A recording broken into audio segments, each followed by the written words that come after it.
En marchant dans les rues de Côte-des-Neiges, Notre-Dame-de-Grâce, Gracia Kasuki-Katawa, infirmière de 35 ans, apprivoise peu à peu son nouveau statut de mairesse. Vous venez du Congo, oui, vous connaissez? C'est bien, lequel Congo? Congo-Kinshasa. Parce que monsieur me disait, ah c'est vous, parce que je pensais que c'était monsieur Pérez qui était le maire. Non, c'est moi qui ai gagné, oui. Il aura fallu un recomptage pour que soit confirmée sa victoire contre Lionel Pérez, un pilier de la politique municipale. Les gens ont choisi la vision de Projet Montréal, donc du métropole à échelle humaine. Je pense que les gens ont choisi aussi mon profil, comme j'ai dit, une infirmière, quelqu'un à qui on peut faire confiance.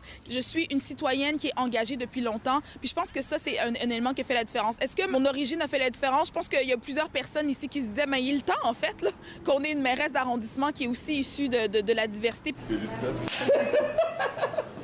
Gracia Katawa arrive au Québec en 1989, à l'âge de 3 ans.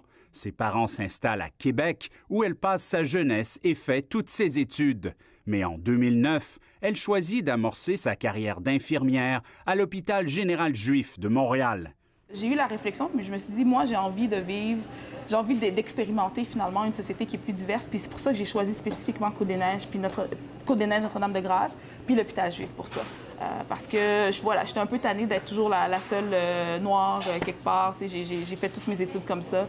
Bénévole engagée, membre de plusieurs CA et maintenant gestionnaire en santé, elle côtoie les résidents de Côte-des-Neiges depuis 12 ans. Une population qui parle plus de 80 langues.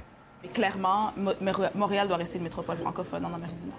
La population immigrante, comment dire, en a vu d'autres. C'est vraiment, comme j'ai dit un peu lors de ma première conférence de presse, c'est un parcours du combattant. Donc, tout ce qu'on peut faire pour s'assurer de s'intégrer, on va le faire. Vous êtes les premiers que je rencontre. Alors, doublement honoré. C'est un couronnement. C'est un couronnement d'avoir une mairesse issue de la communauté noire. Bravo, on est honoré de cette élection. On a besoin de changement. Et je pense que je le perçois positivement.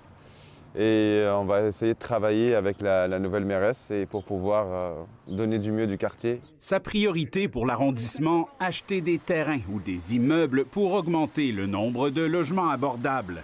Je le sais qu'il y a beaucoup d'attentes, puis il y a beaucoup de besoins. Je suis contente qu'on puisse commencer à travailler. J'ai une première rencontre avec le caucus de Projet Montréal de Côte-des-Neiges NVG aujourd'hui. Une rencontre qui, ce jour-là, a lieu à l'Hôtel de Ville de Montréal, qu'elle visite seulement pour la 2e fois. C'est toujours aussi impressionnant. Toujours aussi impressionnant. C'est vraiment un privilège d'être ici.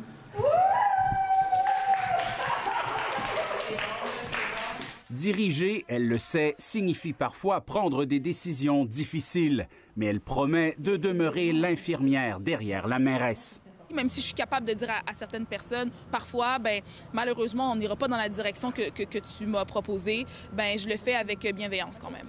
Sur la scène municipale, Gracia Katawa se fait déjà remarquer.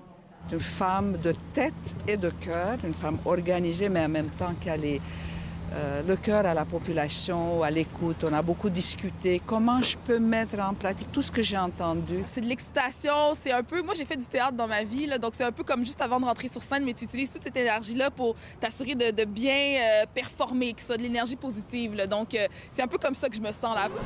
Bon courage. Merci, au revoir. Prête à jouer le rôle principal dans l'arrondissement le plus peuplé de Montréal. Bonjour. Ici Jean-Sébastien Cloutier, Radio-Canada, Montréal.